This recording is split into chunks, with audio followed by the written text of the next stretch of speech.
Hi friends, it's Suzanne here from sunstampin.com, bringing you the May 2023 edition of Crafting at the Lake House.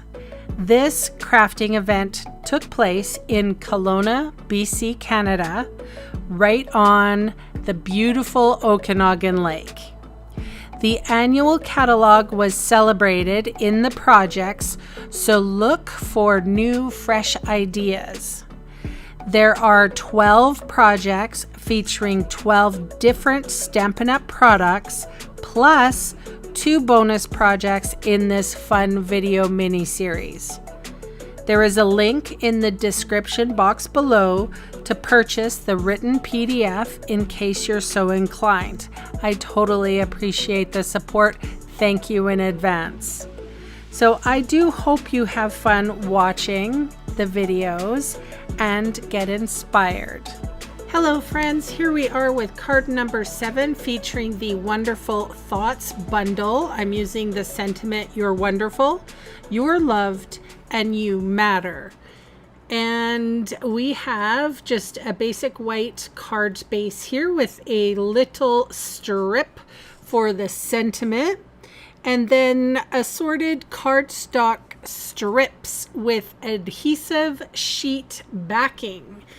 So here I am with Memento Tuxedo Black ink stamping the sentiment. And then here are all my adhesive backed paper strips. So this one happened to be probably my favorite color of the returning colors. This is Pretty Peacock.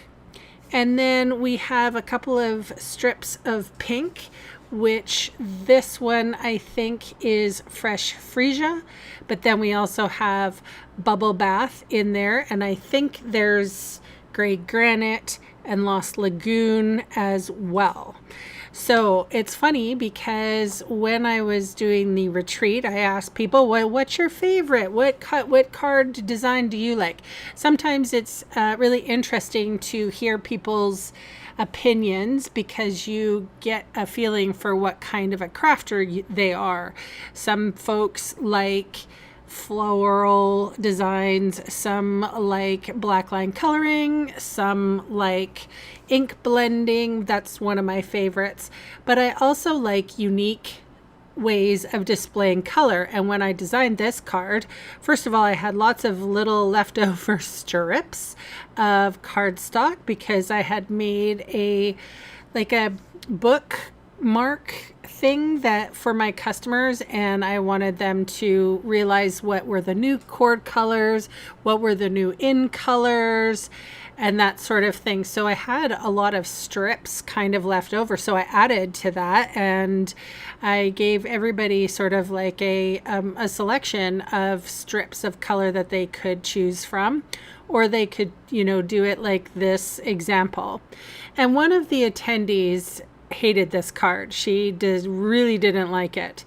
I didn't take offense to it because I'm not that person, but it's interesting to find what people like and dislike, or that they're just more drawn to. So she was, I think, more of a mixed media girl. So for whatever reason, this wasn't her jam, and that's okay. Everybody is different. I often hear, oh, well, why is Stampin' Up! Doing all these florals? Or why is Stampin' Up!, I don't know what they were thinking with the designer series paper. And they can't be the same all the time for everybody, right? Like we have to include everybody. So stuff that might jam with you isn't always going to jam with somebody else. Like it's not going to jive.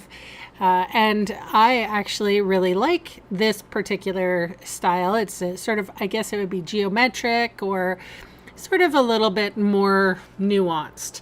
And some people really dig it and some people don't. So tell me in the comments if you like this kind of card or not. All right, so all my strips are down, and now I'm cutting the sentiment apart, and I'm putting foam adhesive strips on the back of that. And Molly decided to join the Sometimes, you know, cats. Anyway, put foam adhesive strips on the back, and then use my new take your pick tool. This is the new pointy end. I gotta say, I really like the new take your pick tool edition. Anyway, and what else? We used pastel adhesive back sequins for this card. And that is my card for today, everyone. You can see all the supplies I used today listed below in the video See More section or in the supplies section of my blog. And those fast links are going to take you to my Canadian online store, where I would love the chance to meet you and earn your business. So thanks so much for watching, and bye for now.